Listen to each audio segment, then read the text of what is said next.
Nigeria, Senator Kashim Shettima, GCON.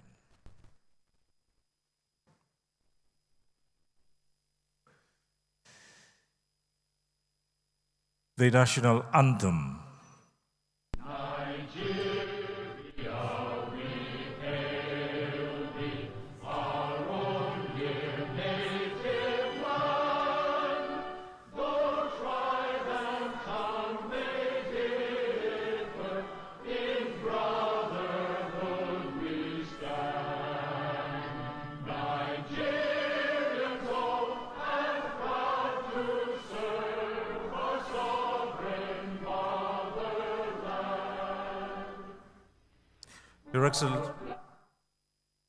Your Excellency, as we remain standing, may we all recite the national pledge as commitment to our country, Nigeria. The words of the national pledge can be found on the program.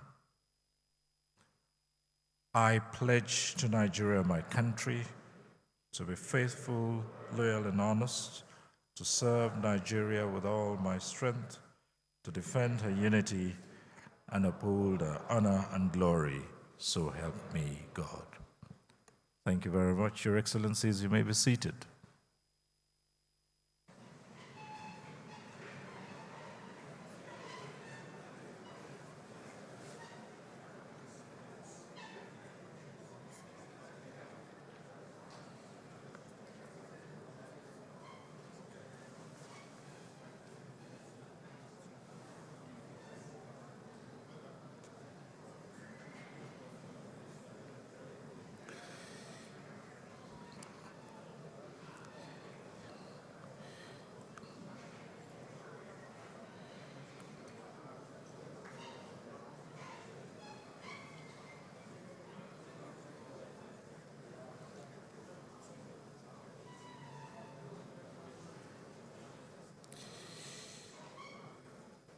Your Excellency, the President of the Federal Republic of Nigeria, President Bola Ahmed Tinubu, represented at this occasion by His Excellency, the Vice President of the Federal Republic of Nigeria, Senator Kashim Shettima, GCON. The chairman of this lecture and former President of the Federal Republic of Nigeria, His Excellency Dr. Goodluck Ebele Jonathan, GCFR.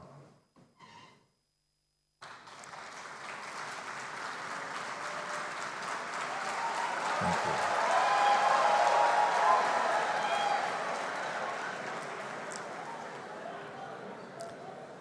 you. Let me also at this juncture acknowledge the Deputy Chairman of this occasion, His Excellency Ambassador Babagana Kingibe, GCON.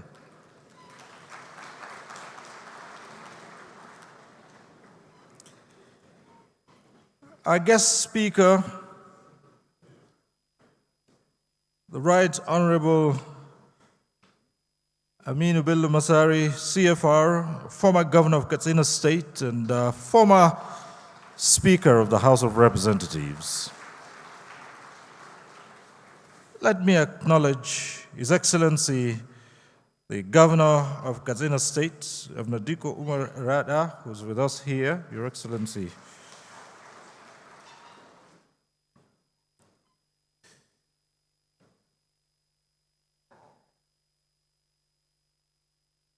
Let me also acknowledge the presence here of former governors who are here, and Your Excellency, permit me to specially recognize the presence here of a former governor and one of those who birthed the governing APC, and I'm talking about His Excellency Chief Bisi Akande, who's with us here.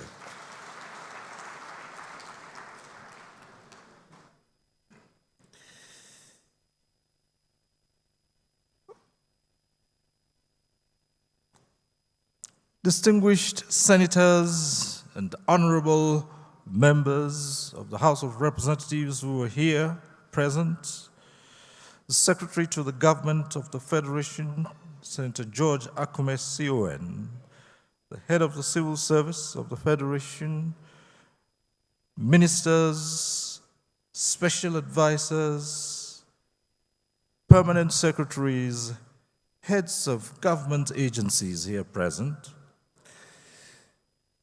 the heads of the security agencies here, the National Security Advisor, the Chief of Defense Staff, and the service chiefs, as well as the Inspector General of Police.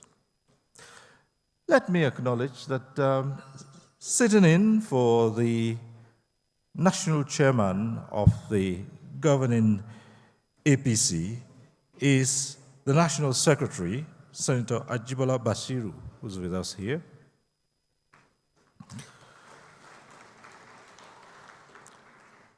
Members of the Diplomatic Corps, very distinguished guests. I do acknowledge that the hall is filled with elder statesmen, and so many of them are here today. At the appropriate time, you will be given the due recognition you so deserve after having served the fatherland. Our discussants, distinguished ladies and gentlemen, it has been 25 years since Nigeria and Nigerians recommitted to democratic ideals and reignited the flame of civil rule that had been extinguished by many years of military incursions into governance and the political space. True, at independence, the nation took its destiny into its own hands, but that was short-lived. Then followed a series of events that culminated in a dark period of the nation's history as brothers took up arms against brothers. At the end of it, with no victor and no vanquished, returning to the tenets of democracy was challenging until 1979, when another shot at democracy was taken and aborted barely 5 years down the lane. Now, what could have been and what could have taken root 10 years later, precisely in 1993, was stillborn. And another period of the stamping of boots on the political space up until 25 years ago, when the people said, never again. It is instructive, Your Excellencies, that on this 25th anniversary of democratic governance, the one who presides over the nation's affairs is one who was in the trenches during the struggle to actualize June 12, which is now the symbol of Nigeria's democracy. His Excellency Bola Ahmed Tinubu, GCFR, along with other patriots, some gone, some still here, can look back and reflect, as with other Nigerians, on 25 years of sustained democracy and prospects for the future. And that is what today's public lecture is all about. My name is Cyril Stober, and I here now invite His Excellency, the Secretary to the Government of the Federation, Senator George Akume, to now come forward and set the tone for this public lecture, the SGF.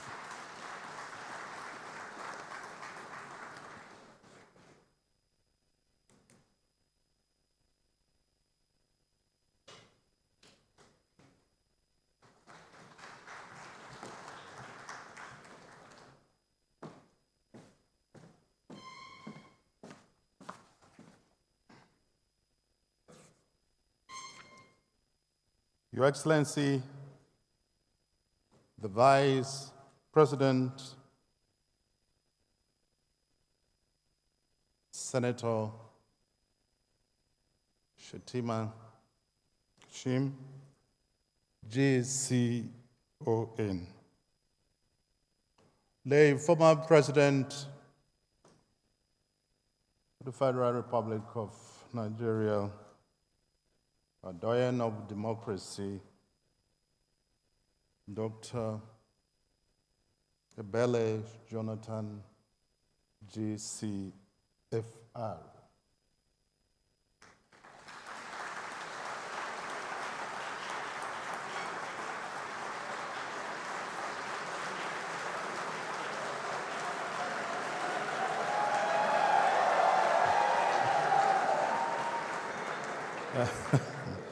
Well, thank you. Thank you.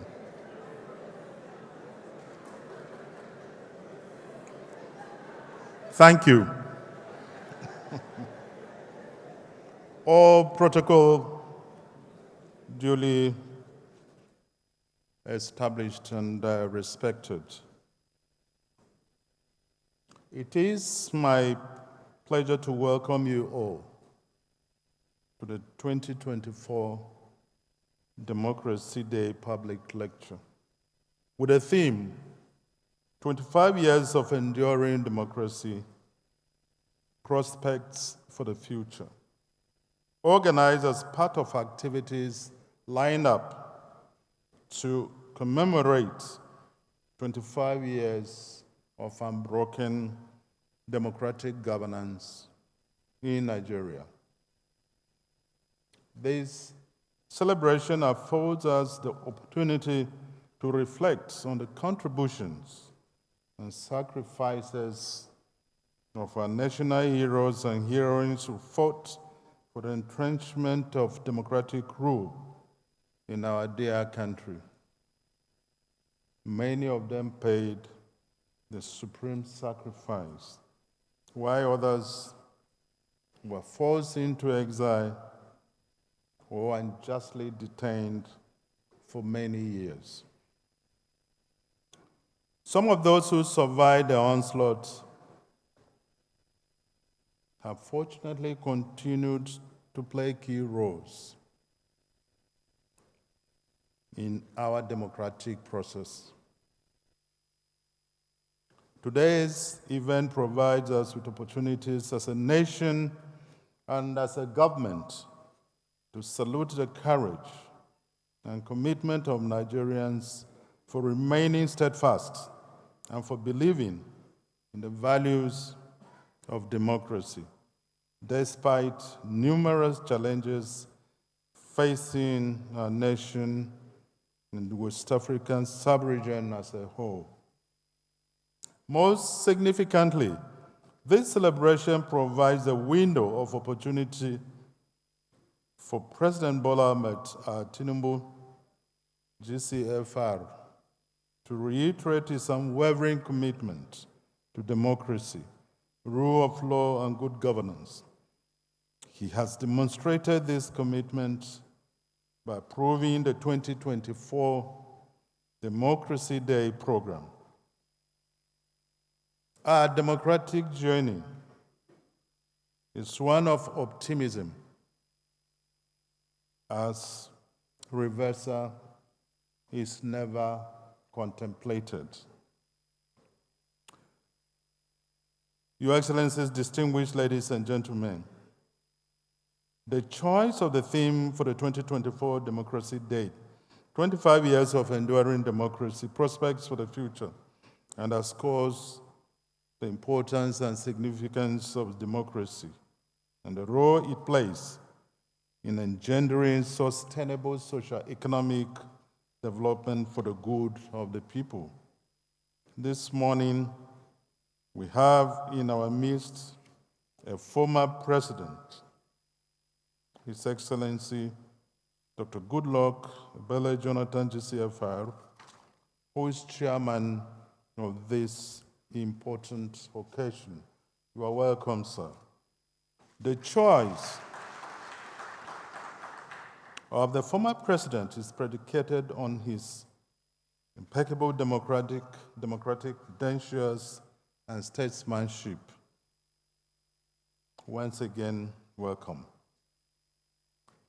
I have the honor also of welcoming His Excellency Vice President Shettima Kashim GCON, who has graciously accepted to be with us this morning. We welcome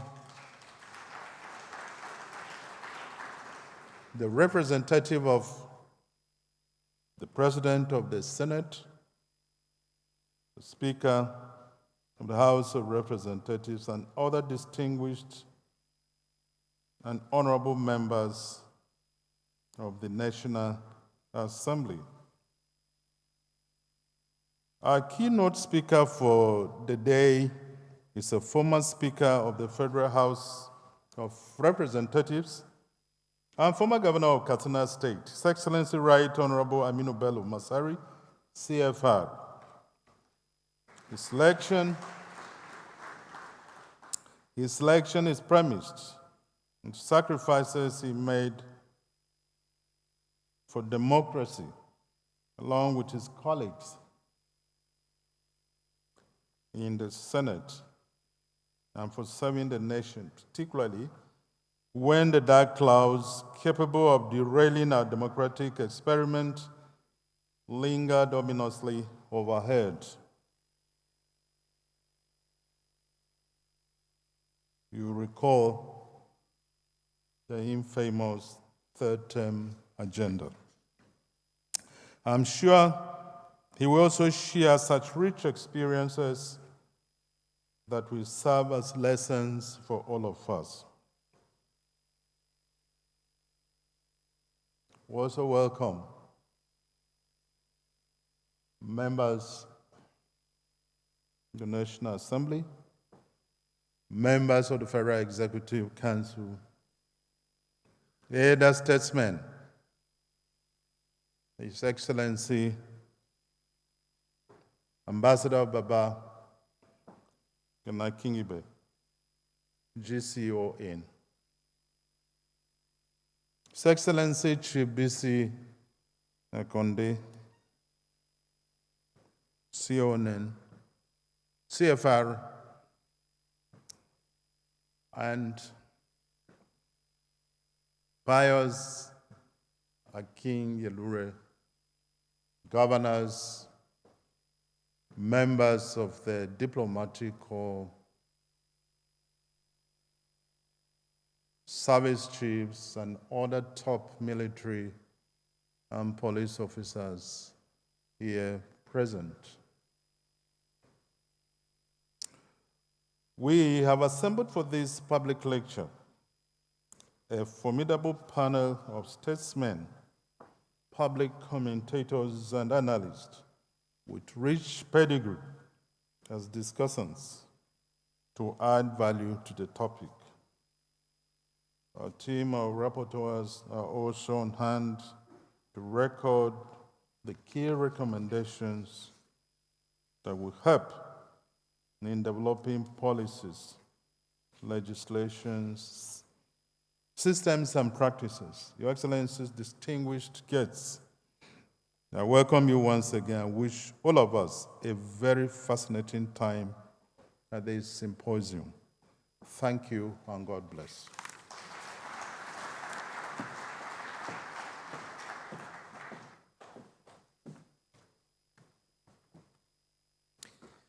Thank you very much, Secretary to the Government of the Federation, Senator George Akume. Your Excellencies, distinguished ladies and gentlemen, now may we put our hands together as I invite the Deputy Chairman of today's occasion, His Excellency Ambassador Baba Gana-Kingibe, GCON, to deliver his remarks.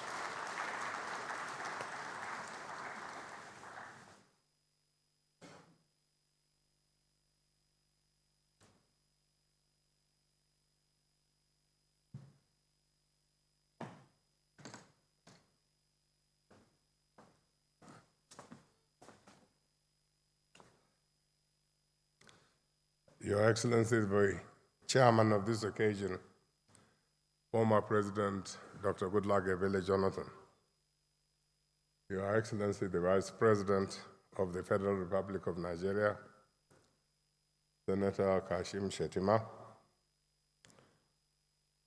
I now understand that there is advantage in adopting the usual practice of I stand by the existing protocol, because as I survey the room, there are far too many distinguished and excellent people around for me to omit anyone. So I greet you all. And I bring you the glad tidings that, in fact, tomorrow is the 12th of June. You will recall that it was on that date, some 31 years ago, that the fertile seed of our democracy that has endured without any interruption for the past 25 years was planted. It is right and proper that we memorialize the legacy of the events of that date, such as setting it aside as our Democracy Day, as we are doing today. It is not often that those who have made positive impact in history live to celebrate the fruits of their sacrifice and their labor. Many of the heroes who made June 12th possible and defended it when it was savagely assaulted are sadly no more with us today. Its principal architect, Chief M.K.O. Abiola, and several heroes of our democracy, including Chief Alfred Rewane, Chief Kudirat Abiola, Chief Alex Ibru, and many others, both known and unknown, made the ultimate sacrifice and gave their lives for our democracy to survive. Many went underground, with some like Chief Frank Kokori and many others being eventually hunted down and incarcerated. Again, many were driven into exile abroad to continue the struggle for democracy in Nigeria, and after victory to return and ensure its sustenance. We have the heavy duty to make sure that the sacrifices and the labor of these our heroes are not in vain. Indeed, it is a source of joy and satisfaction that for the second time, it is under the leadership of one of such heroes, President Bola Ahmed Tinubu, that Nigeria is marking June 12th as democracy. Life is full of ironies. I'm honored and grateful to the organizers of this lecture for inviting me to make some remarks here today. As indicated in the program and as narrated by the SJF, the keynote address will be delivered by His Excellency, the Right Honorable Aminu Bello Masari. His Excellency has put his stamp on the progressive development of our democracy from two critical advantage points. One as a one-time Speaker of the House of Representatives, and secondly, as the immediate past Governor of Katsina State. As has been announced, the chairman of this occasion, His Excellency former President Dr. Goodluck Ebele Jonathan, occupies a unique position in the annals of our democratic journey. He will always be remembered as the only incumbent president who, despite advice and pressure to the contrary, willingly and gracefully conceded the victory of his opponent in a hotly contested election.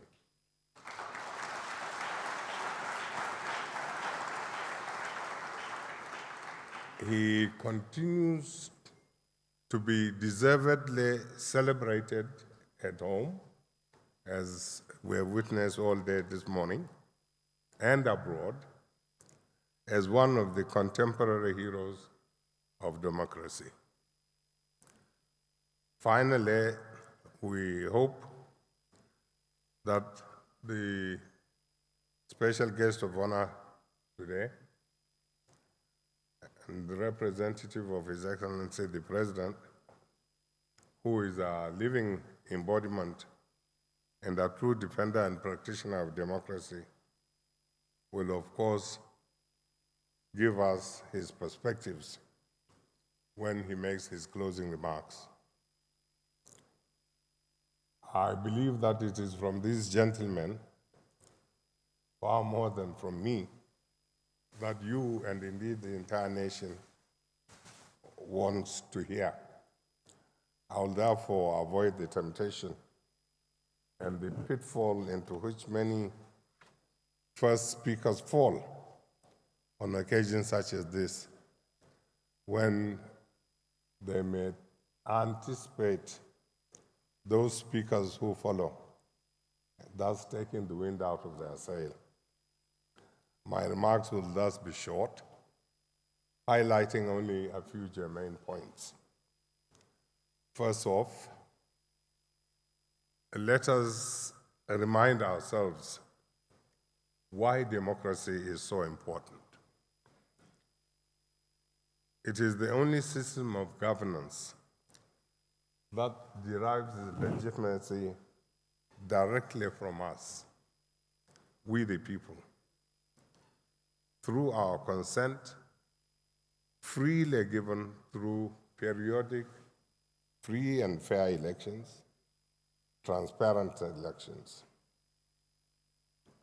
Over the last 25 years, we have held seven general elections, producing 5 presidents, 2 of whom completed their 2-term tenures. While we admit to a wide gap between theory and practice, we can at least draw satisfaction that democracy has provided Nigeria political stability and continuity in governance for the last 25 years. Furthermore, during this period of uninterrupted democracy, fundamental freedoms have been enhanced and generally protected. Personal freedoms to hold and express beliefs and opinions, freedom of association, freedom of the press, civil society activism, including trade union activism, etc., have all relatively prospered and thrived. Similarly, advancement of the rule of law and strengthening the democratic institutions of such as INEC, the judiciary, and the police have been ongoing work in progress. Efforts continue to be made to enthrone accountability through such mechanisms as parliamentary oversight and the work of anti-corruption and similar agencies. There is work to be done, but the beginnings have been made. So, government by the consent of the people, civil liberties and personal freedoms, the rule of law, strong institutions, and accountability are indeed some of the strong pillars on which democracy rests. You might ask whether we have succeeded in entrenching these pillars in the last 25 years. And of course, the straightforward answer is no. Building and sustaining strong democracies is a lifelong endeavor for any nation. It is always work in progress. Even older democracies, as shown by the just concluded European Parliament elections in Europe, and such as in the United States, which has been practicing democracy for the last 250 years, they are still grappling with the challenges of perfecting their democracies. You will thus see why, if I say that relatively speaking, and given our young democratic life of only 25 years, and our very wide national diversity, you will see why I would say that we're not really doing badly after all. The final point which I would like to touch upon is the need for us to make a distinction between democracy as a system and governance as a process. Winston Churchill was stated to have said something to the effect that democracy produces an imperfect form of government, but no better alternative has yet been invented. Here in Nigeria, we have come to the conclusion that the worst civilian government is better than the best military regime.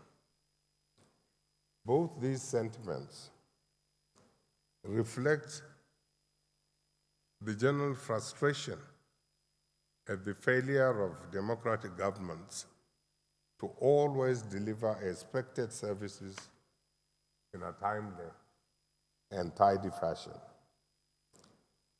Democratic governance is not easy.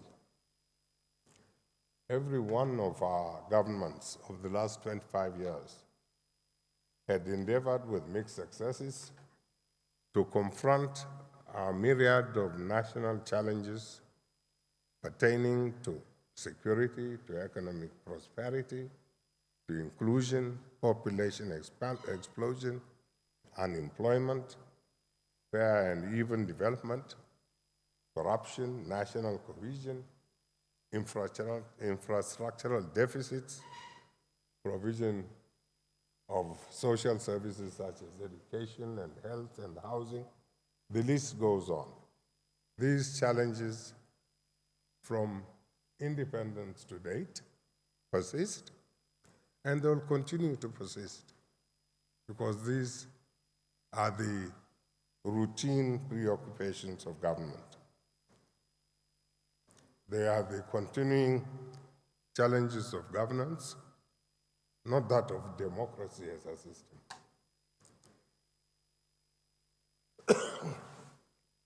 In confronting them, governments determine their priorities and make their choices. We can have robust debates about these choices and priorities. But can we not do that in a civil and mutually respectful manner? Demonization and vilification never solve any problem. They are only weapons to which those who run out of argument resort. We must never forget that the beauty of democracy is that the people always have the opportunity to deliver their verdict on their government's performance at the next election cycle.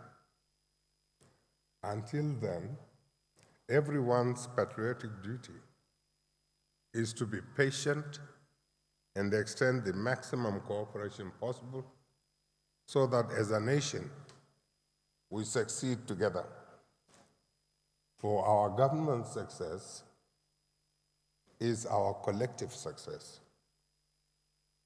I'm confident that with all hands on deck, the attainment of Nigeria's goals of a united, prosperous, and democratic nation can be assured. Thank you very much.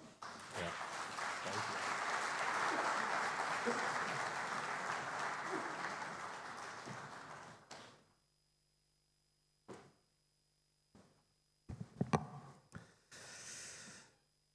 His Excellency Ambassador Babagana Kingibe, GCON. A key factor, the other half of the principal architect of June 12, the late Chief MQ Abiola. Your Excellencies, I do understand that even at this lecture, the Abiola family has been represented by Abdul Mumini Abiola, who's somewhere within this. Thank you. Thank you, Excellency.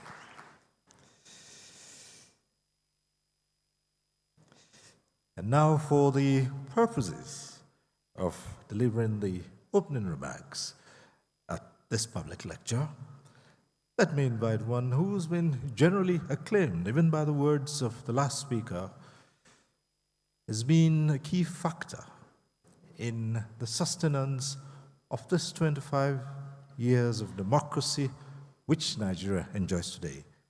Distinguished ladies and gentlemen, please put your hands together for former President of the Federal Republic of Nigeria, Dr. Goodluck Ebele Jonathan, GCFR. Thank you.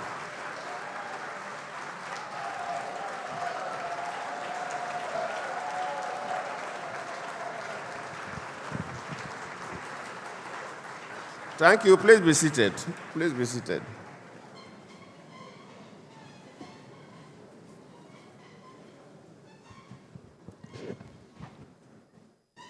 Let me appreciate His Excellency Senator Kashim Shettima, the Vice President, who is here in his own capacity and also representing the President. Thank you for being with us. His Excellency Senator George Akume, the Secretary of the Government of the Federation, thank you for organizing this program and inviting us to come and be with you. The Deputy Chairman, you are actually not Deputy, but Co-Chair. Ambassador Kingibe, thank you for your brilliant speech. Members of the Diplomatic Corps, thank you for coming to honor this country today. Our keynote speaker and my good friend, the former governor of Katsina State, His Excellency Right Honorable Aminu Bello Masri, we'll be happy, we'll listen to you because you are the key actor today. The Governor of Katsina State, His Excellency Umar Rada, Head of Service, distinguished senators, and other members of the National Assembly that are here with us, our honorable ministers are here with us, our service chiefs, Inspector General of Police, heads of security and intelligence services are here with us, our senior government functionaries, our elder statesmen, and our leaders. And let me also appreciate the representative of Abiola family, distinguished ladies and gentlemen. I am pleased to join all of you at this very significant event today. I thank the federal government for inviting me to chair the 2024 Democracy Day Anniversary Public Lecture, a very momentous occasion to mark our nation's 25 years of uninterrupted democratic practice. I may not say much because I'm to chair the occasion. We listen to Masari, the keynote speaker, and like Kingibe said, he's very, very competent. I remember when we just came in 1999, before we know, the House of Representatives become another thing. There was an attempt to impeach a sitting president. And nobody knew where that would have ended us. But along the line, Masari took over and stabilized the House until he left. And again, he had just finished serving as the governor of Katsina State. So it's a good material to speak well. I also know the discussant that Kadaria is a well-known voice. Hamzat, Lawal, and Chido, these are known voices among very young people. So it will be a very good moment that we will listen to them. 25 years ago, on May 29, 1999, the Fourth Republic was birthed, and our nation embarked on a historic journey that will forever shape our country's future. Against all odds, we emerged from the shadows of military rule and ushered in a new era of democratic governance. The achievement is a testament to the resilience, courage, and unwavering determination of the Nigerian people. At this point, let me commend His Excellency General Abdulsalami Abubakar, who stood against all temptations and pressure to prolong military rule in Nigeria.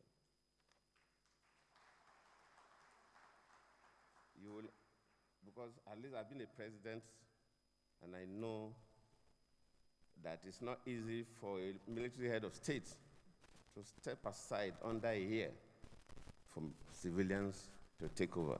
We have to always commend him. Today, we look back with a sense of gratitude to God and appreciation to many of the heroes of our nation who, through selfless service and courage, worked towards the democracy that we are enjoying today. When we mention June 12th, we remember Chief M.K. Abiola for his contributions to the consolidation of our democracy. In fact, Kingibe mentioned the key actors, including the late Abiola's wife, Kodirat, and others. And of course, he was the elected vice president of the country. He was the vice president of MKO Abiola. So that's an area he knows more than me, so I didn't want to bore your ears by mentioning names again. But we also remember the famous letter signed by 18 northern elders and delivered by Chief Solomon La, Alhaji Abubakar Remi, Malam Adamu Siroma, Ahmed Joda, and Chief Sunday Awini to General Sani Abacha demanding the return of Nigeria to democratic rule. A military dictator sitting, and some bloody civilians moved in with a letter saying, please, we need democracy. That's another way of saying, please get out, we want to take over from you. For the military, that is treason. So some people entered and confronted the lion, also to urge him to come up with a democratic setting. The full signatories to that letter were Chief Solomon La, Alhaji Adamu Siroma, Alhaji Lawal Kaita, Alhaji Abubakar Remi, Dr. Yoshi Ayo, Professor Ango Abdulhai, Dr. Suleiman Kumo, Malam Lawan Dambazao, Alhaji Iro Abubakar Dan Musa, Alhaji Sule Lamido, Professor Jerry Gana, Colonel Abubakar Umar, Honorable Isaac Shahau, Dr.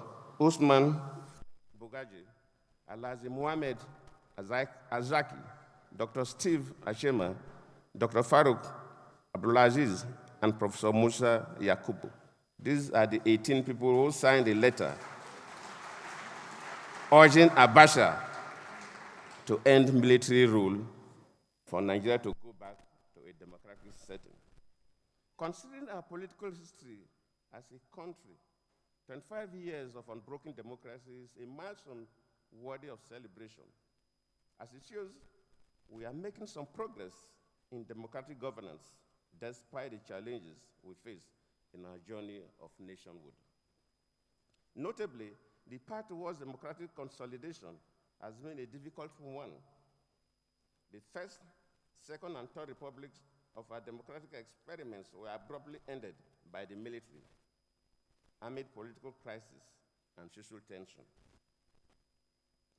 But after the G8 letter of Solomon La and others, on May 8, 1998, members of the G34, in a letter signed by Dr. Alex Ekweme, the former vice president, had also urged General Abacha to reject his adoption as presidential candidate and quit power.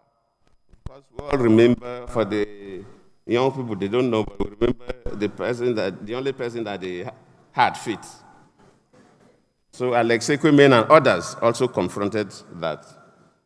The return of democracy in 1999, after many years of military reign, signaled a new phase in our national journey and our shared vision of unity, peace, and progress.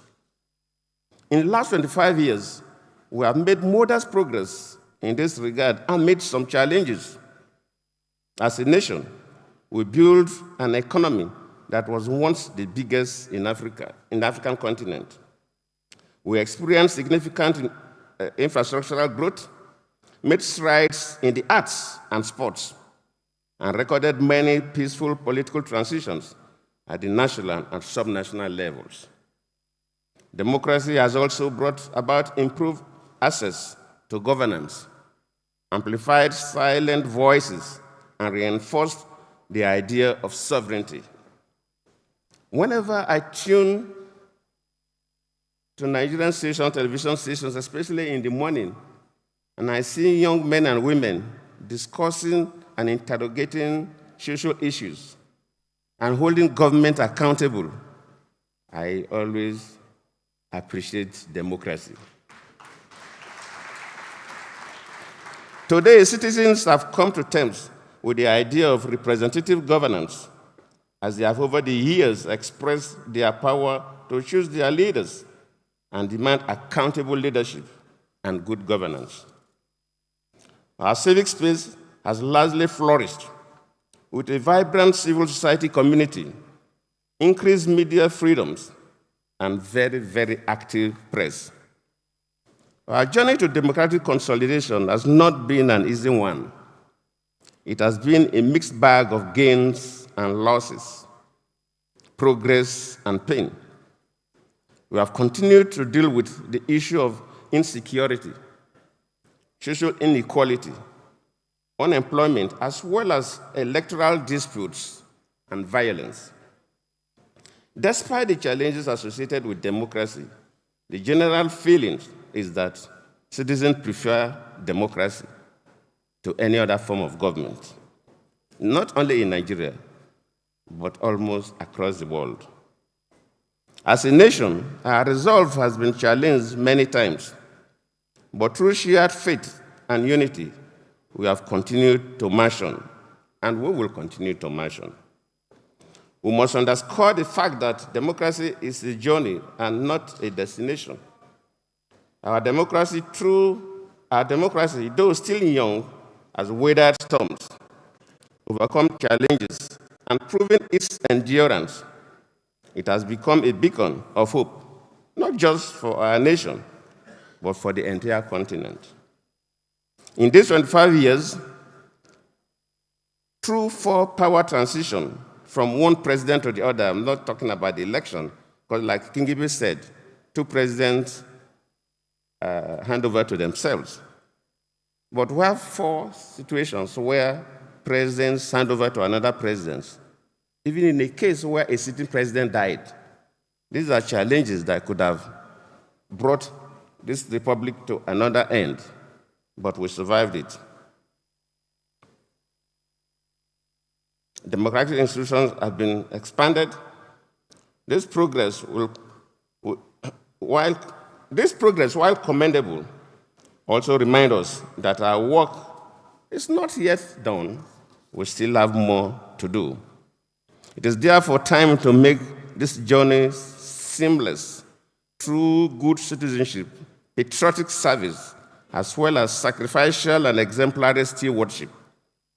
We must continue to build upon the foundations laid,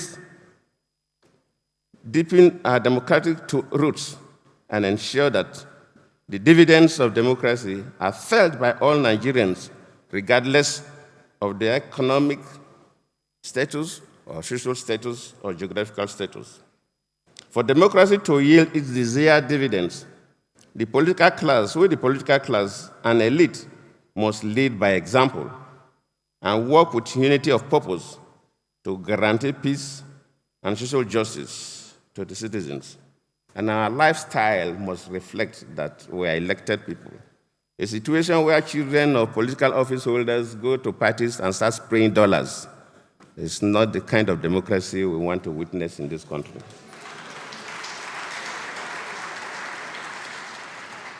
We must work together despite our political differences, accommodate our diversity, and prioritize policies that will impact the lives of our citizens.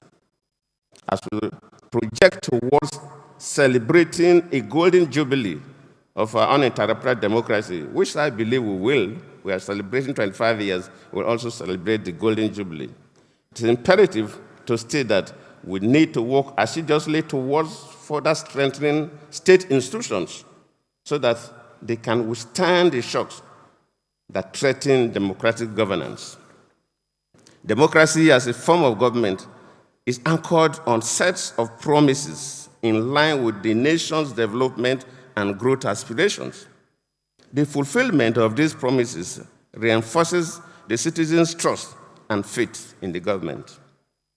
As we celebrate 25 years of unbroken democracy, we look to the future with the hope that democracy has come to stay and that democracy will continue to take firm roots in our nation.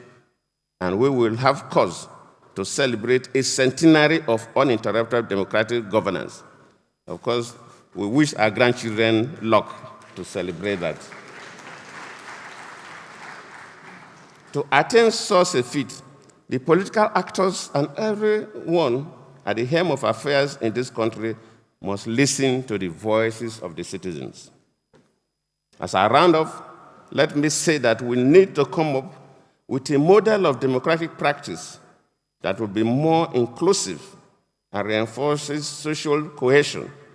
The zero-sum kind of politics where a winner takes it all has not helped to foster unity and political justice. A political party, for example, that scores up to 30% of votes during an election, either at the national or subnational level, should have something to go home with.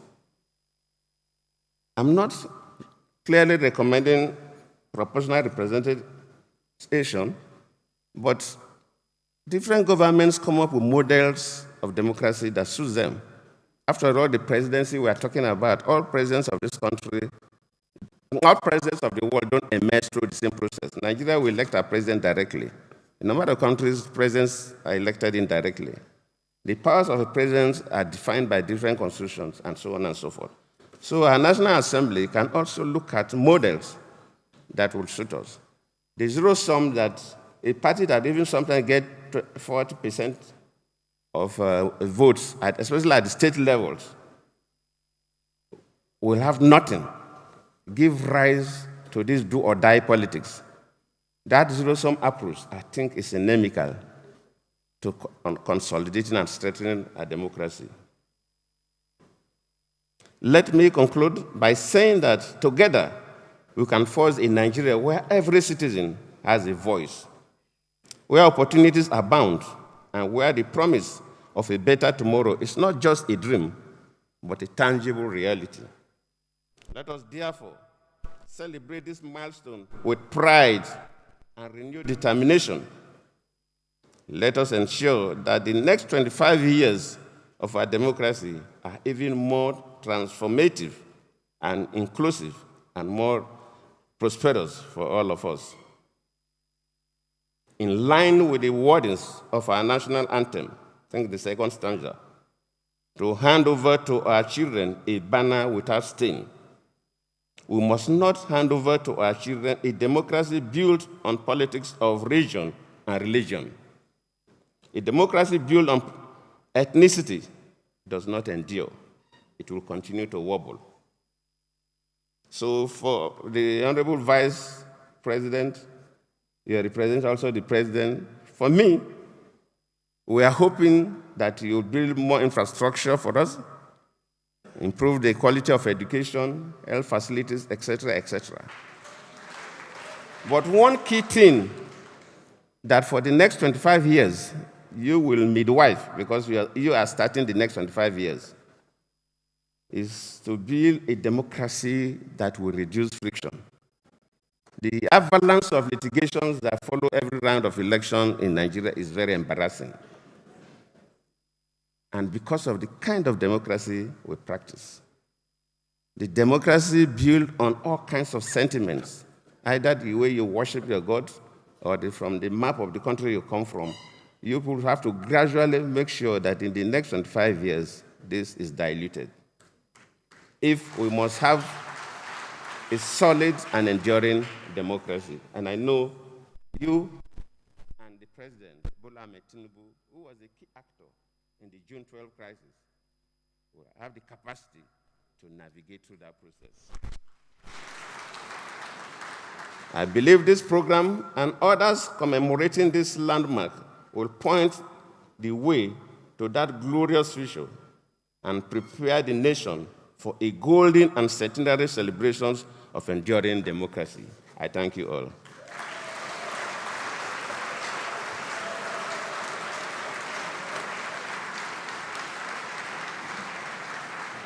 Thank you. Distinguished ladies and gentlemen, please put your hands together one more time for His Excellency Dr. Goodluck Ebele Jonathan, former President of Nigeria. And let me say thank you, Your Excellency, for that little lesson in Nigeria's history. I'm sure all the under-30s and the under-35s would appreciate a little knowledge about Nigeria's most recent history. And of course, the reminder of who the cap fits. Not very many would remember that. And a certain infamous 1 million march in Abuja, the federal capital. Of course, not forgetting the very difficult constraints under which the fourth estate of the realm had to operate in those days, including yours sincerely. Thank you once more, Your Excellency. And now for the lecture that we've all been waiting for. 25 years of enduring democracy, prospects for the future. So as we have a seamless transition from the delivery to the discussions, may I crave your indulgence to invite the discussants to take their seats by my right here, so that as soon as the guest speaker has finished delivering the lecture, they would immediately do the discussions. And let me call on the discussants. Kaderi Ahmed, please take your seats there. Hamzat B. Lawal and Chido Onuma.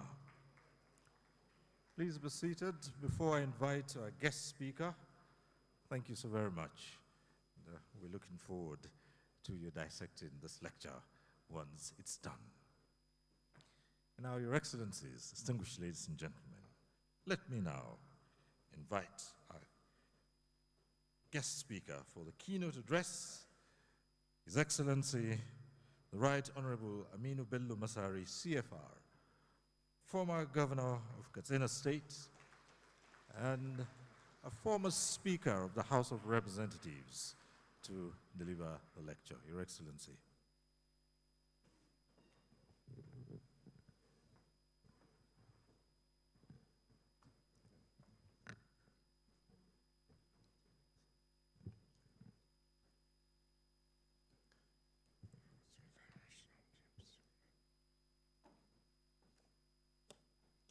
Your Excellency, the former President of the Federal Republic of Nigeria, Dr. Jonathan GCFR, who is the chairman of this occasion, the Vice President of the Federal Republic of Nigeria, representing both himself and the President and Commander-in-Chief of the Nigerian Armed Forces, the Deputy Chairman, who has almost read my paper,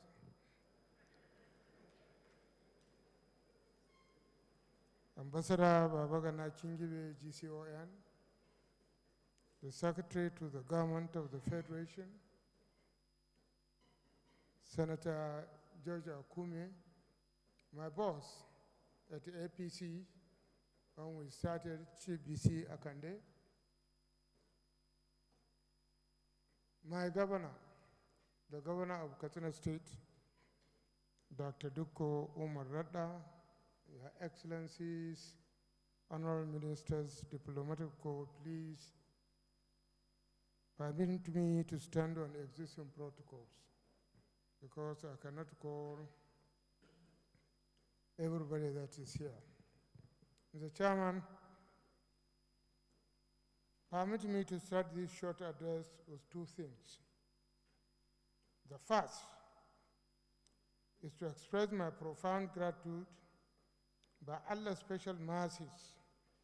I've been lucky to be more than an ordinary participant in our democratic journey in the last 25 years, serving first as a parliamentarian, then as a Speaker of House of Representatives, and until recently as a two-term governor of my state. Many are called, but a few are chosen. I thank the Almighty for His special favor in my life. I thank Nigerians for giving me the opportunity to serve at the highest levels. And I thank you for finding me worthy of delivering the keynote address at one of the activities marking a major milestone of our democracy. I say thank you. The second is to extend my heartfelt congratulations to all Nigerians on the 25th anniversary of continuous civil rule in our country. A quarter of a century is a major milestone in the life of any organism or entity, be it an individual, an organization, or a nation. So congratulations are in order. I hereby extend my warm felicitations to President Bola Ahmed Tinubu, to other excellencies here present, and to all Nigerians across the nooks and crannies of our country.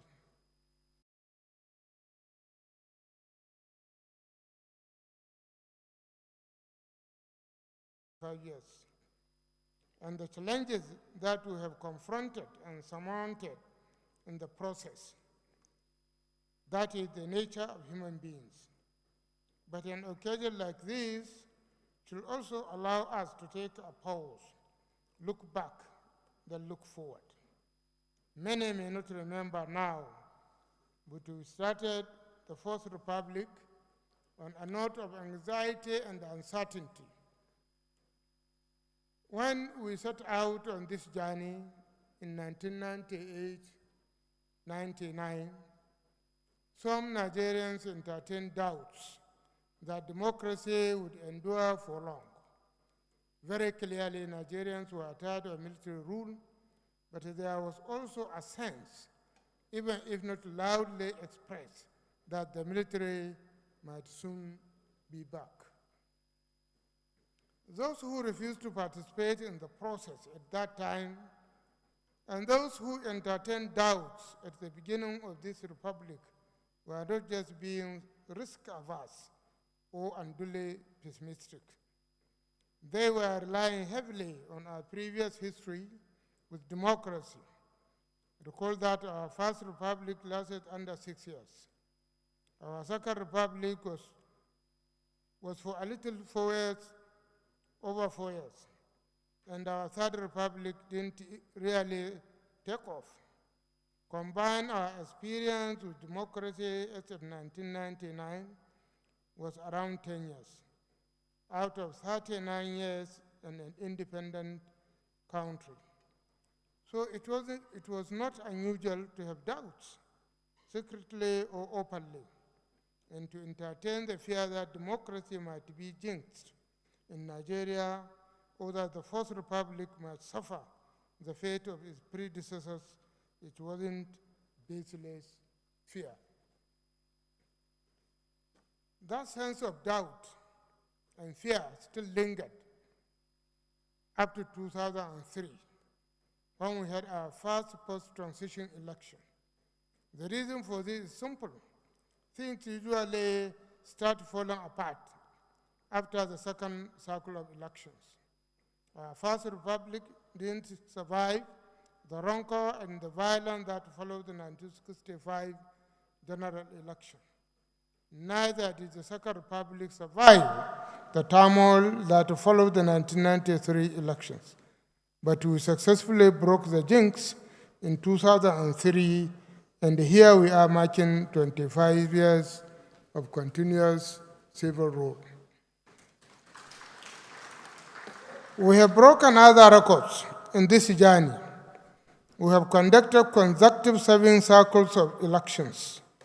Recall that we had only 2 cycles of election each in the first and second republics, and only one election cycle in the third republic, which was even annulled. In this republic, we have had transition of power from one president to another 3 times. In 2007, from President Olusegun Obasanjo to President Umaru Musa Yar'Adua in 2015. And in 2015, from President Goodluck Jonathan to President Muhammadu Buhari, and in 2023, from Muhammadu Buhari to President Bola Ahmed Tinubu. We didn't have such a privilege in the 3 previous republics. We have also had 2 presidents who served out 2 terms of 8 years, and we have also had the transfer of power from one party to another. We didn't have any of such in earlier republics. Over time, too, our elections have become more competitive, as we all see from the results of 2023 elections. Our democracy can thus be said to be maturing in both age and temperament. It has been tested on many occasions, and it has stood firm. I would like to refresh our memory about 2 major moments of trial for our democracy. The first is the third term saga. As part of the constitutional amendment process in 2015 and 2006, there was a proposal for a 3rd term for president and the governors. This was in the build-up to 2007 general election. The proposal and the moves to get it passed shook the country to its foundation. Though they didn't say so openly, and some of them continue to deny it till now, but the sitting president and most of the state governors wanted the amendment. The advocates argued that more time would be needed to deliver sustainable development. Those opposed to it felt that it was immoral for the proponents to be the beneficiaries and that it could lead to life presidency and possibly dictatorship. I was the Speaker of the House of Representatives then, and I was privileged to be in the front row as history was unfolding. On 6 May 2006, the 3rd term agenda was defeated. The country heaved a loud sigh of relief. It is important to remind ourselves that a major test came at a time when the Fourth Republic was still in its infancy. The Republic was just 7 years old at that time. The second test came also early in the day. This was the uncertainty that followed the sickness of President Umaru Musa Yar'Adua and his failure or inability to transfer power to the then Vice President Goodluck Jonathan. The uncertainty and the heat generated could have given the military an excuse to strike. And there was indeed some clamor and whispering in some quarters for that, but the armed forces exercised the needed restraints. The political class, with the National Assembly in the lead, deployed political sagacity to fashion out the doctrine of necessity, and the gridlock was resolved. As we mark this important milestone of our democracy, we need to specially appreciate and acknowledge our armed forces, not only for continuing to protect the country, but also for allowing our democracy to grow.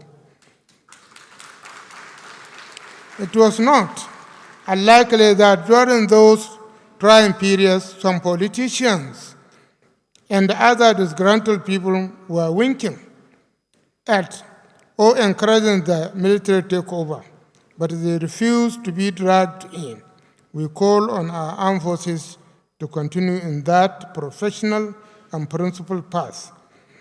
There will always be challenges in democracy, but the system has also adequate inbuilt mechanisms for resolving such challenges.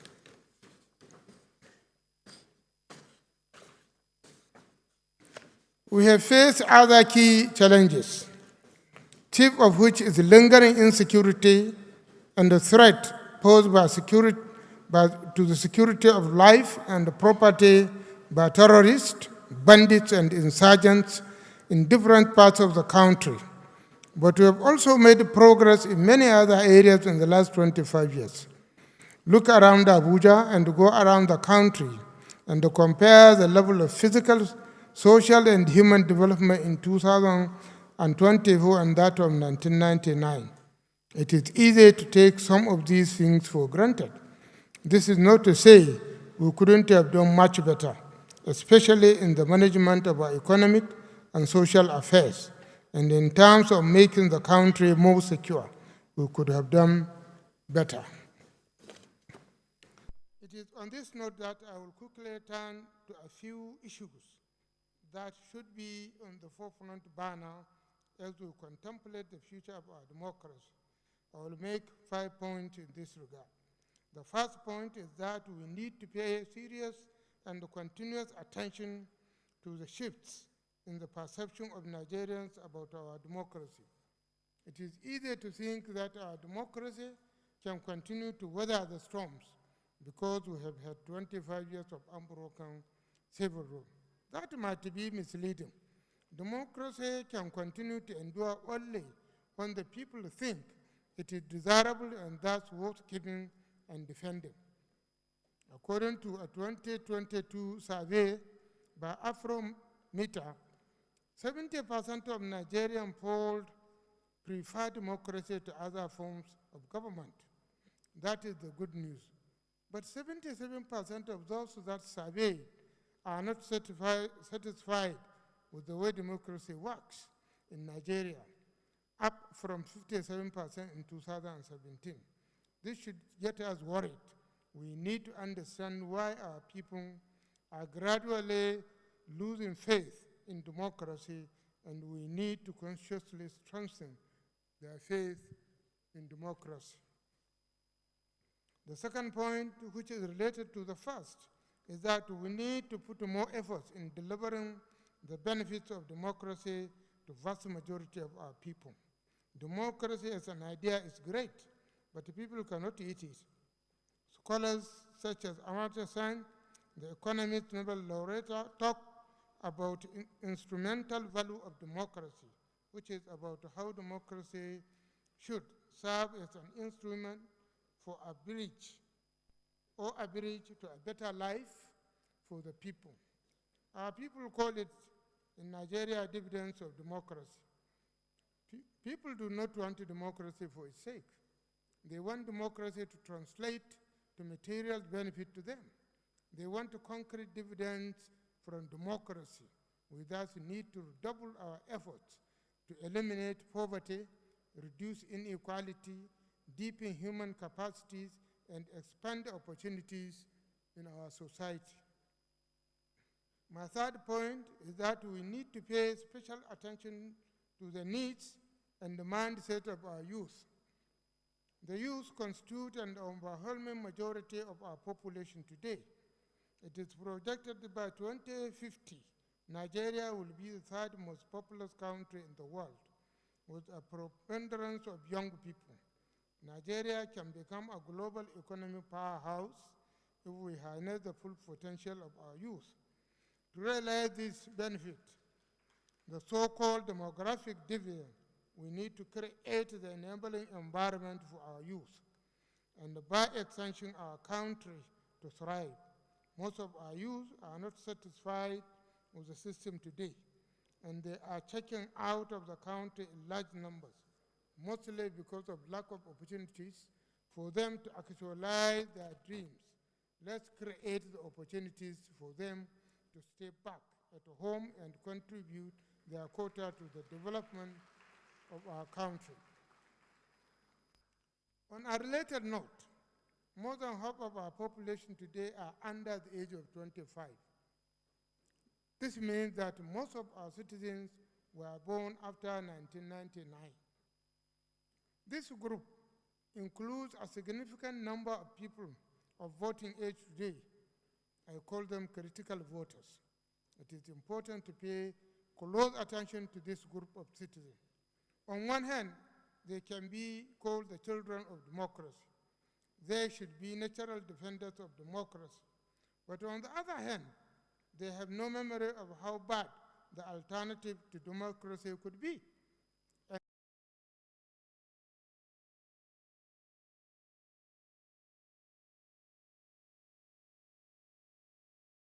Our youth in our country and our democracy.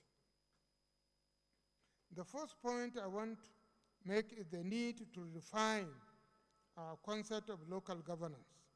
We need to ensure that there is adequate, effective governance where it matters most, at the local government level, which is where most of our people live.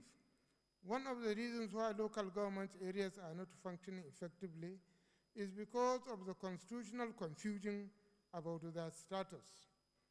On one hand, the local government areas are supposed to be autonomous of states, and all are listed in the Constitution. But the same Constitution creates joint accounts for state and local government areas, put the local government areas under supervision of states, and mandate the state parliament to make laws for LGAs, for local government areas.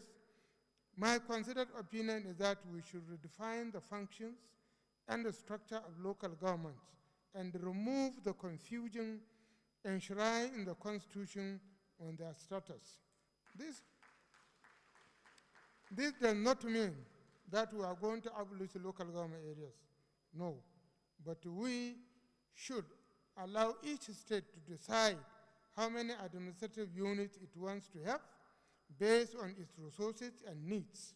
We should also allow local governance to be adapted to local realities rather than aim for uniformity across the country.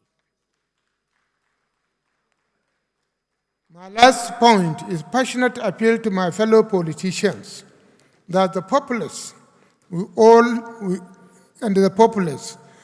need to continue to do our part in strengthening and deepening our democracy. Politicians need to be more sensitive to the needs and the feelings of the people. We need to continue to remember that democracy is the government of the people, by the people, for the people. It is not just the government of the politicians, by the politicians, and for the politicians.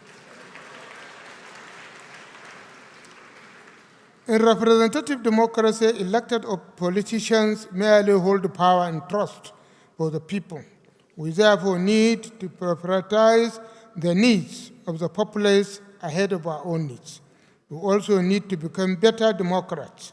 We need to fully imbibe the culture of democracy. We need good winners and good losers.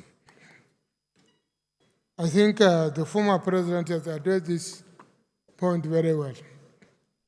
To be a good loser, you know what it means. It's to be accommodated. On the other part, our people also need to be more patient with the country. While 25 years of civil rule or 64 years of independence is a long time, it is just a speck in the life of a nation.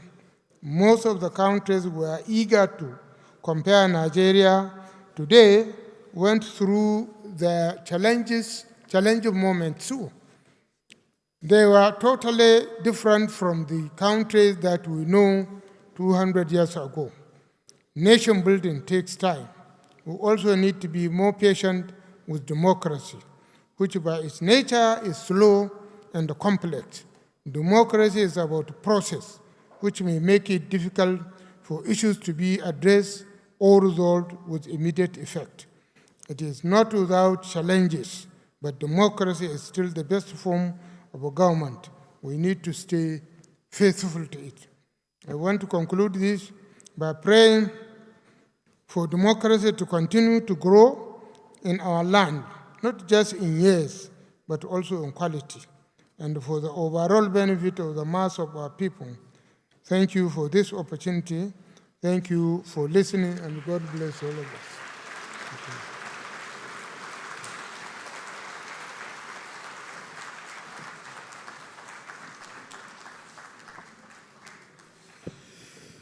Thank you very much, Your Excellency, our guest speaker, former governor of Katsina State and former Speaker of the House of Representatives, the Right Honorable Aminu Bello Masari, CFR. Your Excellencies, just a quick announcement before we go on to the next thing, and this is appealing to participants, those in the hall at the back. It's been observed that there's been a lot of murmuring behind, and the noise consistently interferes with what's happening here. May I just appeal that we keep it a little bit quiet, especially at the back there. And also, we've heard cases of some phones ringing out. If you could just put those phones in the silent mode, I do assure you that we'll get through very quickly. And now, turning to the discussants, I'm afraid I'm going to have to put a little bit more constraint on you, but I do believe that you're quite capable, given your background and your prowess in discussing national issues, so that we've had to cut down on the time you have to 3 minutes each, and that would be what you'd be expected to do. I know it sounds a little bit Herculean, but we do have confidence that you can do it within this period. So for the discussants, time now for you to dissect what's been delivered so far in 3 minutes. We'll start with you, Kaderia. Thank you. Thank you very much, Cyril. And because we have a limited amount of time, I will stand on existing protocols. In many ways, the keynote speaker, His Excellency, Right Honorable Bello Masari, has actually presented what I think is a comprehensive look at Nigeria's democracy, our journey, and our current challenges. And I'm acutely aware that I'm sitting in a hall with people, some of whom lost people in this fight for democracy, sitting before a people who work for a government led by a man that essentially fought so that we're sitting here today. Nonetheless, it is important to say clearly that democracy, as practiced in Nigeria today, is not working for the majority of citizens. And it's really, because we don't have time, it's really easy to just simplify it. You just need to look at the quality of people's lives. People are not able to have any meaningful life because they are battling with poverty. The numbers that we have suggest that more and more people are falling into acute poverty. The World Poverty Clock says something like 77 million Nigerians. Sit down for a minute and think about it. Live on less than $2 a day.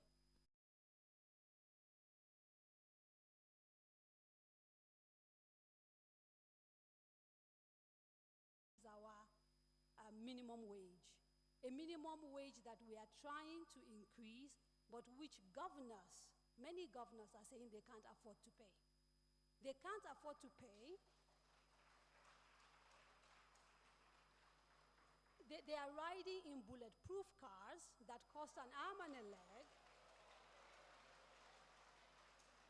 Right? they're flying in private jets and in business class seats and first class seats, and they do not see how they can reduce their own spending so that the average man can put food on the table. I am running a lot out of time, so I want to be really quick. We also have another problem in the sense that we have identity politics now being presented to us as the option for solving our democratic or our governance problems. So in the last few days, I've been seeing maps of a new Nigeria, etc., etc. There's nothing wrong with restructuring. Restructuring becomes problematic when ethnic and religious identity is the basis for it. It is not sustainable, right?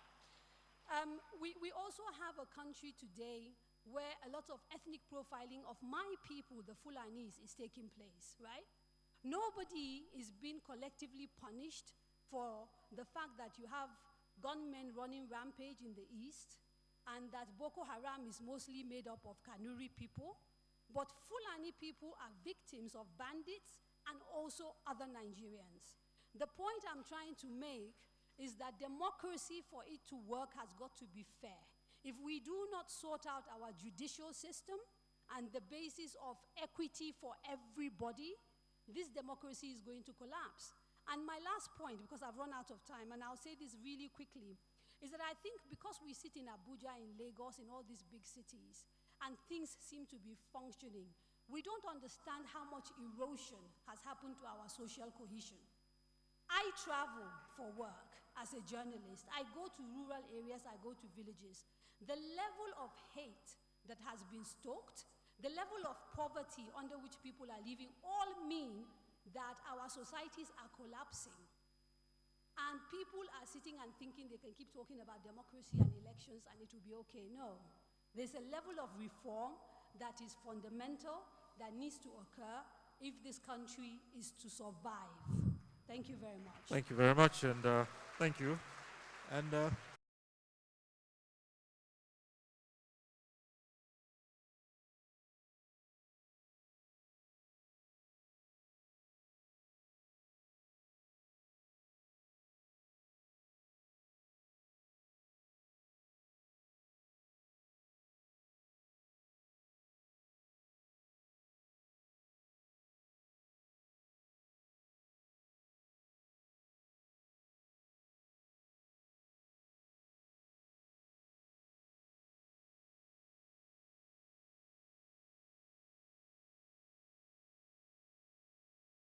well, 3 minutes.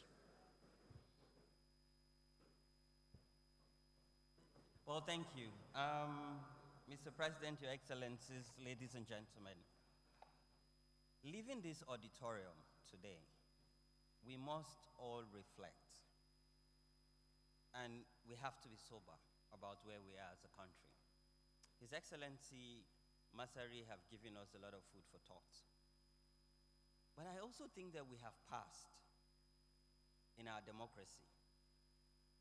Because with the uninterrupted democracy, we've passed average. And I think that we must pat ourselves at the back.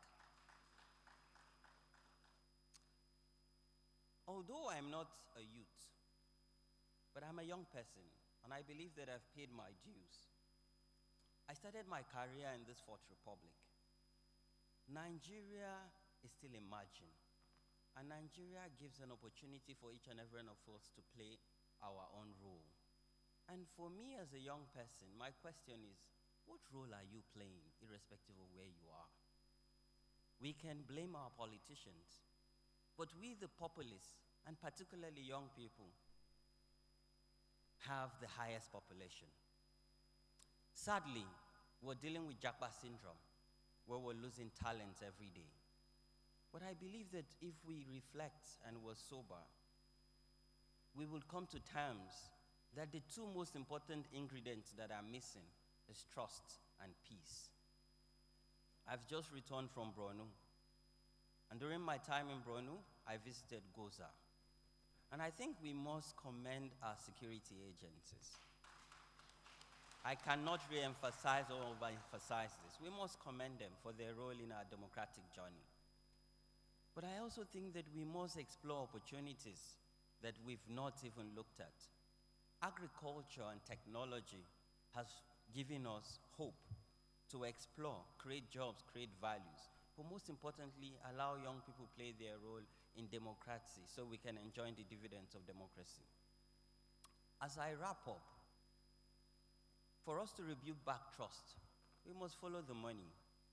In my work, as follow the money, trying to answer where funds are coming from, where they're going to, but most importantly, how these funds are being judiciously used, particularly at the grassroots. If we're able to ensure transparency and accountability from the people who holds the hems of affairs, I believe that this will take us through the journey of rebuilding back trust and confidence, and each and every one of us will play our role in this democratic journey. Thank you.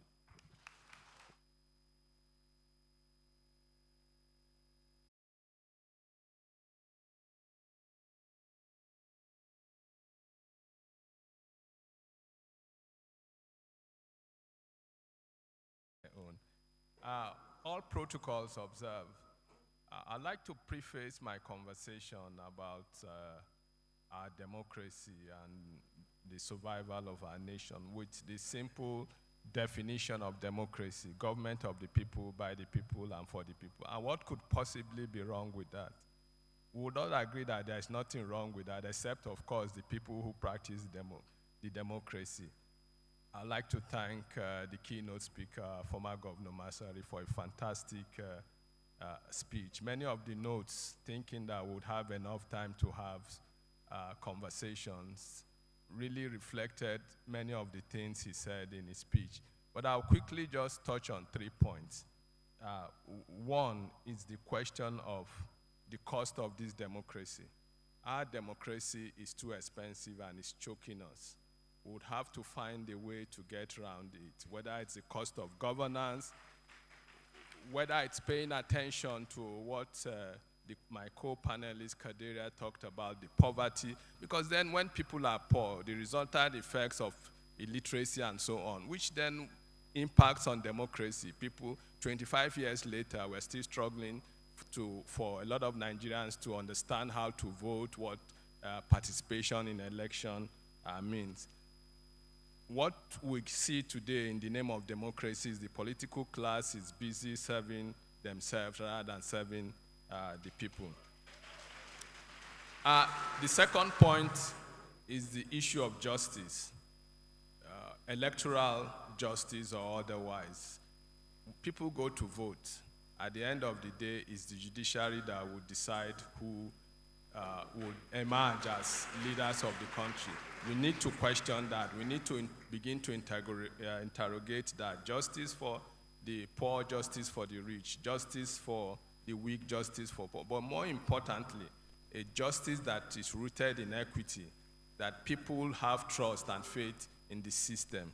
Then finally, the question of nationhood. We can't overemphasize that. And to this end, I'm really using this opportunity to call for a national conversation about our democracy 25 years after and where we expect to be 25 years. We shouldn't be tired of talking about Nigeria. We shouldn't be tired of talking about this country. There is so much division today. The country is more divided today than it has ever been. And it's not a problem of this administration. When anybody critiques democracy or the challenges of the people, shouldn't see it as a critique of the APC government or a critique of the Bola Tinubu administration. Many of the problems we have in this country today predate this administration, but it's incumbent on this administration, of course, to take the bull by the horns and do what needs to be done. The fear and loathing in Nigeria today is destructive. We can't continue the we versus them.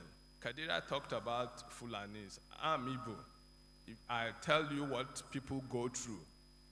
3-4 years ago, I was stopped at the airport in Abuja here because I wore a T-shirt and it had something to say about Biafra, and I was detained for a whole day. So we need, democracy is not just about election and voting. We need to interrogate our relationship with each other. And one quick point,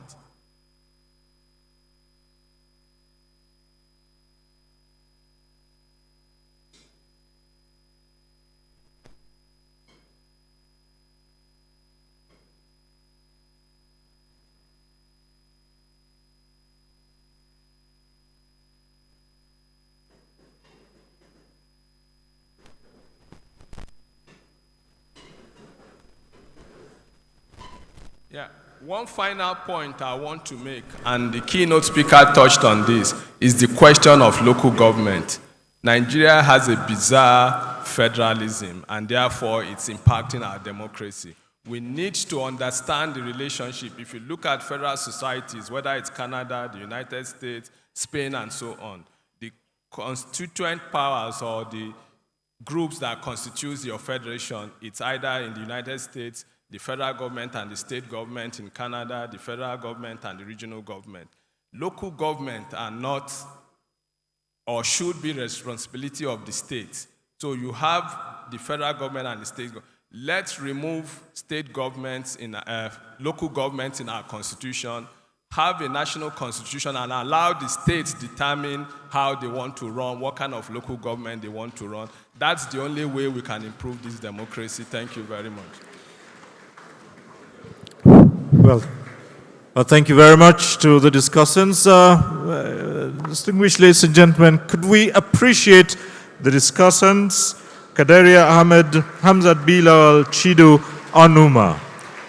Thank you so very much. They did what we thought would be impossible, and they made their points in just 3 minutes each. A round of applause for them again. Thank you very much. Right.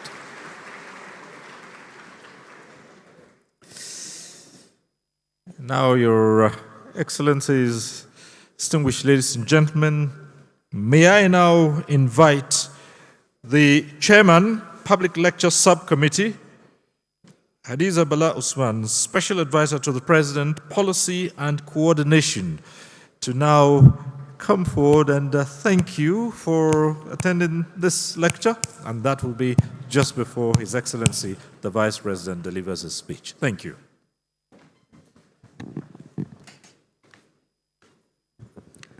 The Vice President of the Federal Republic of Nigeria, His Excellency Senator Kashim Shettima, the Secretary to the Government of the Federation, His Excellency Senator George Akume, the Head of Service of the Federation, Dr. Folashade Yemi Osen, the Governor of my state, Katsina State, my brother, His Excellency Dr. Dikko Redda, the keynote speaker, His Excellency Right Honorable Aminu Bello Masari, the Vice Chair of the occasion, Ambassador Babagana Kingibe, Honorable Ministers here present, diplomatic community, distinguished ladies and gentlemen.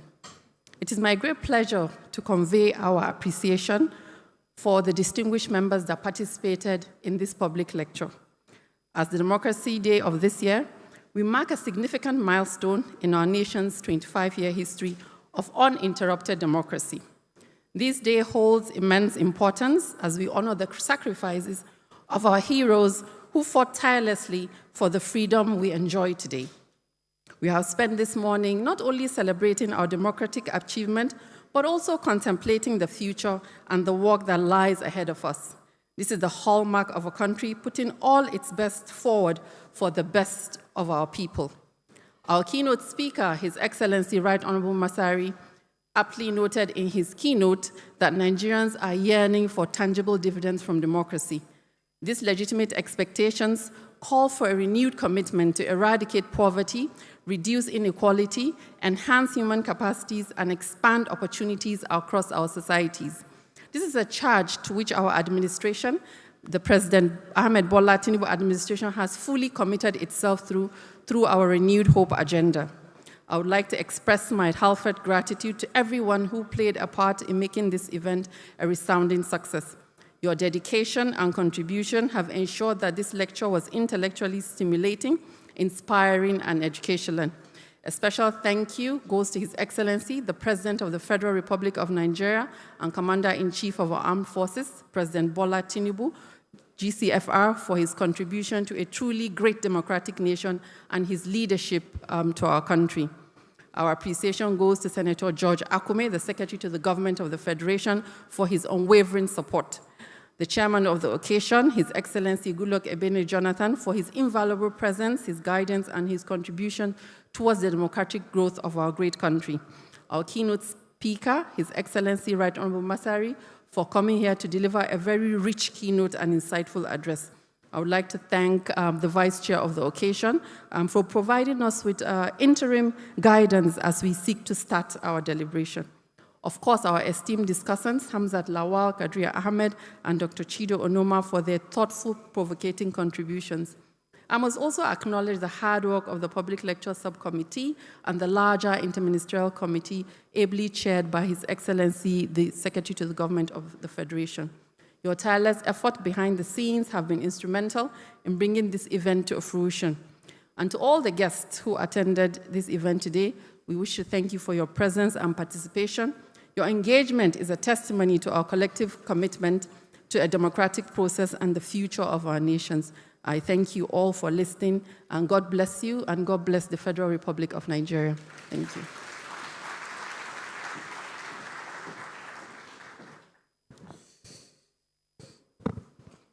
Thank you very much. Special Advisor to the President, Policy and Coordination, Hadiza Bala Usman.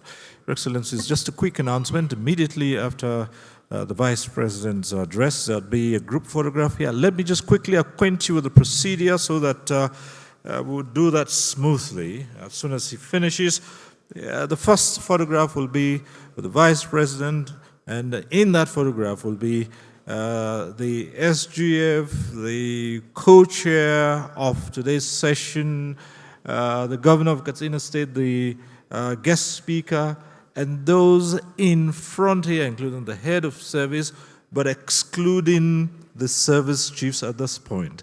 The second photograph would be, they would now be joined by the honorable ministers, the permanent secretaries, and the service chiefs will join in the second photograph. That's the procedure for the photograph, but that will be after the Vice President's address. For now, distinguished ladies and gentlemen, let me invite the Vice President of the Federal Republic of Nigeria, Senator Kashim Shettima, GCON, to now deliver his address.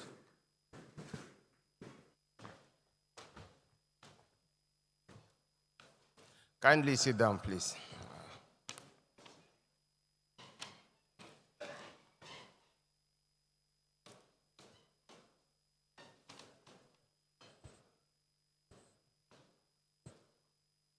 I'm equally intimidated by the galaxy of stars I have seen honoring this invitation. The Deputy Chairman of this occasion, His Excellency Ambassador Bahana Kingibe, GCON, His Excellency the Governor of Katsina State, Dr. Dikko Umaru Radda,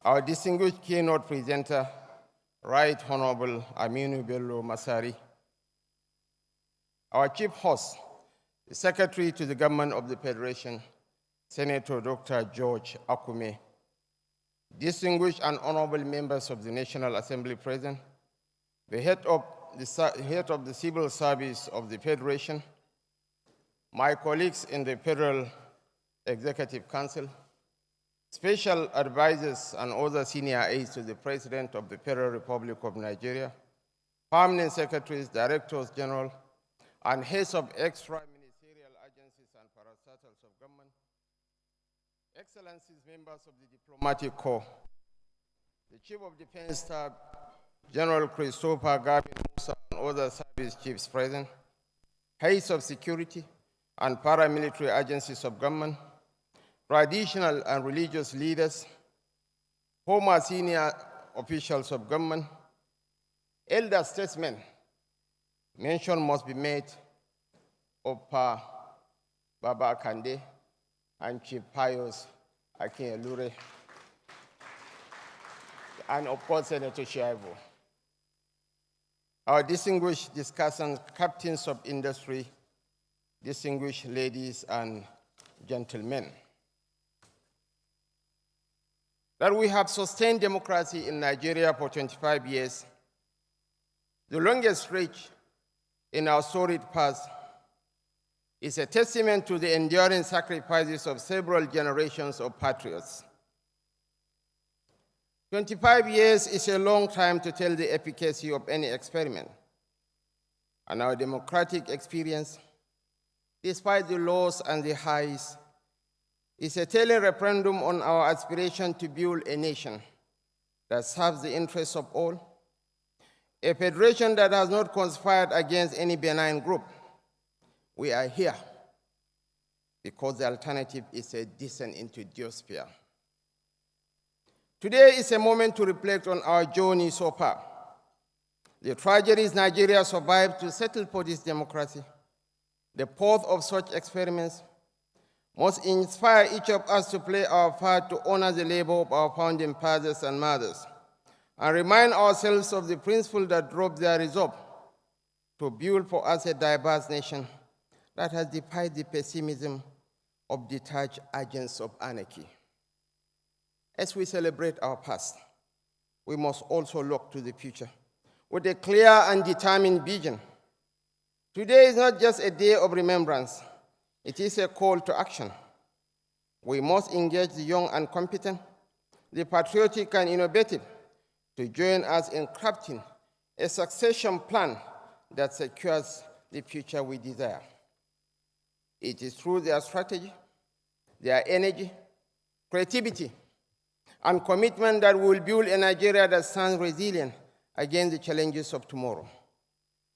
Let us therefore pledge to create an environment where every Nigerian, regardless of background, has the opportunity to contribute to our shared destiny. In these 25 years, we have learned that democracy is not a destination but a journey, one that requires constant nurturing and vigilance. Our progress has been marked by both triumphs and trials, each serving as a reminder of the preciousness of our democratic principles. As we move forward, let us recommit to the values of inclusivity, accountability, and transparency, ensuring that our democracy not only endures, but flourishes for generations to come. The future of Nigeria lies in our hands, in our ability to dream, innovate, and act with courage and conviction. Let us embrace this moment with a renewed sense of purpose, knowing that the path we tread today will shape the Nigeria of tomorrow.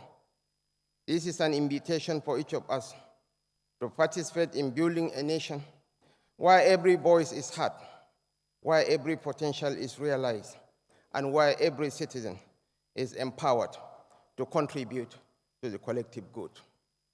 Your Excellencies, distinguished ladies and gentlemen, I crave your indulgence to pay tribute to one unsung hero of this democratic journey. Nigerians suffer from memory amnesia, but it is pertinent to remind us that some 3 years ago, there was a clamor robustly funded for a northerner to succeed President Muhammadu Buhari.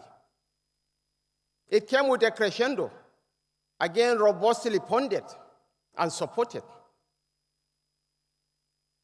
In those days, a tendency emerged within the ruling party.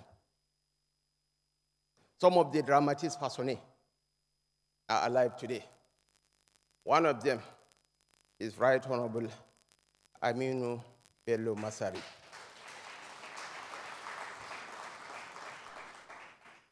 As a group, we were driven by a forest of ideas. But what separated us and defined us from other political groupings at that epoch was our realization that what this country needs is a unifying leader who ponders neither to ethnic nor religious agenda, who is not bound by any toxic regional solidarity, and yet known for outstanding leadership. We searched the political horizon. Our search fell on one person, Bola Ahmed Tinubu.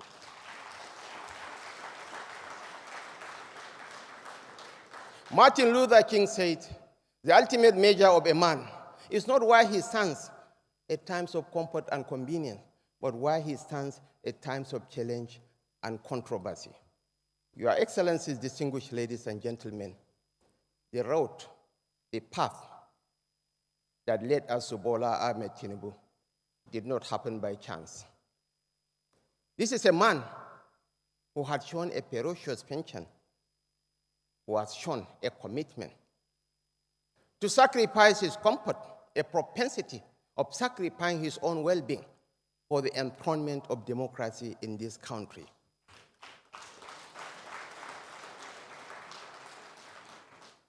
During the darkest hours of military dictatorship, when the nation was enveloped in darkness, when there were hues and cries of marginalization and of the impending breakup of the nation, this gentleman sacrificed his life, his time, and resources for the enthronement of democracy in this country. This political enigma has been caricatured, but our younger compatriots must be in the know of Tinubu's memories from 2 decades past, when he was the fulcrum of opposition to the enthronement of one-party dictatorship in this country. When his contemporaries were trading their principles for a place on the dinner table in Abuja and in the process throwing their allies under the bus, he provided courageously a political alternative to the ruling party. He was fiercely ostracized, politically ostracized, and antagonized by ruling PDP. By the virtue of his commitment, his zeal, and his resources, ever a Democrat who believes in the rule of law, one by one, this gentleman retrieved the stolen mandates of Rahman Mimiko in Ondo, of Raub Aregbeshola in Oshun, of Adams Aliu Oshomole in Edo, and he has remained a veritable sanctuary for victims of political witch hunt over the years. When former Vice President Atiku Abubakar was harassed, intimidated, dehumanized, and chased out of the PDP, it was to Bodyland that he ran to. And it was the lion of the Bodyland that gave him the political structure to contest for the presidency under the platform of the Action Congress. His choices of Northerners to fly the plaque of his party underline his pan-Nigerian credentials. 4 years later, the same Bola Ahmed Tinubu provided the same political structure for another Northerner, Malam Nuhu Ribadu, to contest for the presidency of this country. The likes of Baba Akande are still alive to tell the story of the emergence of former President Muhammadu Buhari as the flag bearer of the APC, and his subsequent success at the 2015 polls. He was one of the most demonized politicians in Nigerian history. He was caricatured. But the Bola Tinubu political machine took charge. They even changed the frame, the eyeglasses of the frame. They humanized him by getting him to dance in Ibadan. If they made him to wear a suit and go to a church. And without the political support of the Southwest, the story could have been different. This is the unsung hero of the Nigerian democratic journey. And in the fullness of time, I fervently believe that posterity will be kind to President Bola Ahmed Tinubu. Thank you, and may God bless the Federal Republic of Nigeria.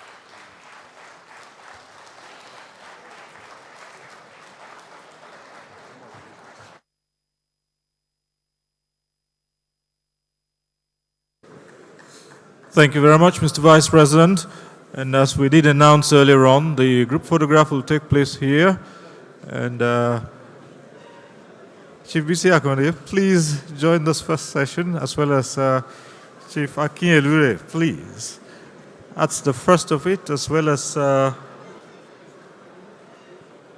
yes.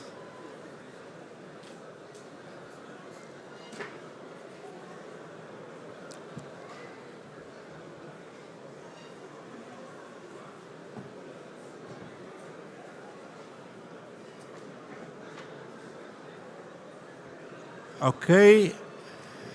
And if we're done with the first session, then the ministers, service chiefs, led by the CDS, of course, and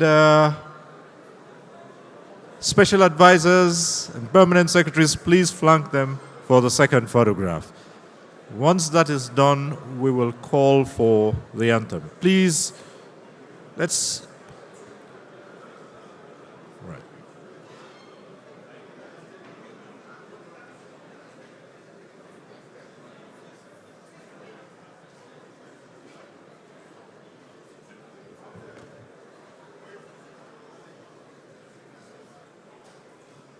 Please. Right, some can stand at the back there. Thank you very much. So that all are captured in this photograph.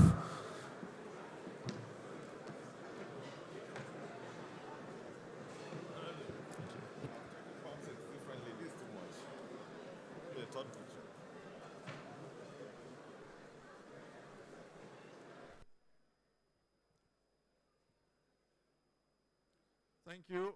And immediately after the photo shoot, are we done here?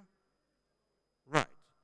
And now, Your Excellencies, the national anthem of the Federal Republic of Nigeria, all three stanzas will be played.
Thank you very much, Your Excellencies, distinguished ladies and gentlemen. We have come to the end of this public lecture.